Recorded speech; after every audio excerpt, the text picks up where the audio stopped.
Visakhapatnam port hospital ప్రైవేటీకరణకు వ్యతిరేకంగా కార్మికులు నిరసనలు కొనసాగుతున్నాయి. ఈ రోజు 356వ రోజుకు చేరిన నిరసన కార్యక్రమంలో సిఐటియు విశాఖ జిల్లా కార్యదర్శి బి జగన్ పాల్గొని తీవ్రంగా స్పందించారు. ప్రభుత్వ హాస్పిటల్స్ టెండర్లను ప్రైవేటు వర్గాలకు అప్పగించడం అన్యాయమని ఆయన విమర్శించారు. ఉద్యోగుల ఆరోగ్య భద్రతను కాపాడవలసిన ప్రభుత్వమే వారి హక్కులను హరిస్తోందని ఆగ్రహం వ్యక్తం చేశారు.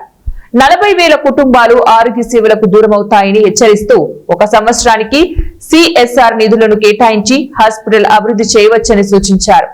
ఈ నిరసనలో సిఐటియు నాయకులు కె సత్యనారాయణ, బి లక్ష్మీరావు, ఎల్లారావు, శ్రీను, శంకర్రావు, రాఘవులు తదితరులు పాల్గొన్నారు.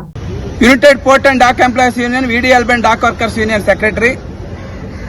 ఈ రోజుకి గత సంవత్సరం నుంచి విశాఖపట్నం పోర్ట్ హాస్పిటల్ ప్రైవేటీకరణకు వ్యతిరేకంగా పోట్లాట జరుగుతూ ఉంది. అనేక నిరసన కార్యక్రమాలు జరుగుతూ ఉన్నాయి.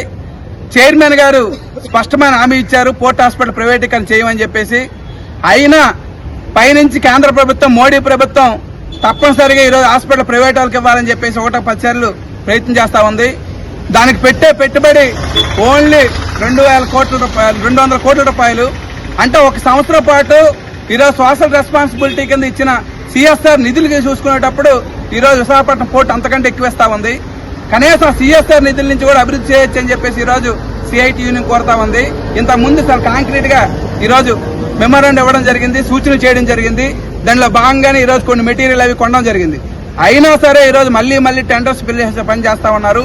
ఇప్పటికే గతసారి 10 సార్లు టెండర్లు పిలిచారు, ఎవరో రాలేదు, అక్కడ ఆందోళన జరుగుతుంది కాబట్టి మళ్ళీ ఇప్పుడు టెండర్ పిలిచే పని చేశారు. ఎప్పటికైనా సరే కేంద్ర ప్రభుత్వం ఈరోజు హాస్పిటల్ అనేది ఒకసారి సున్నితమైంది. ఈరోజు ఏదైతే ఫ్యాక్టరీ యాక్ట్ ఉందో, ఫ్యాక్టరీ యాక్ట్ ప్రకారం కనీస సౌకర్యాలు, వెల్ఫేర్ యాక్టివిటీ చూడాలి బాధ్యత యాజమాన్యంది. అటువంటి యాజమాన్యం ఈరోజు వెల్ఫేర్ లో ఉంటున్న హాస్పిటల్ ప్రైవేట్ వాళ్ళకి ఇవ్వడం అనేది చాలా దుర్మార్గమైంది. ఈరోజు వ్యాపారం చేయడం అనేది చాలా దుర్మార్గమైంది.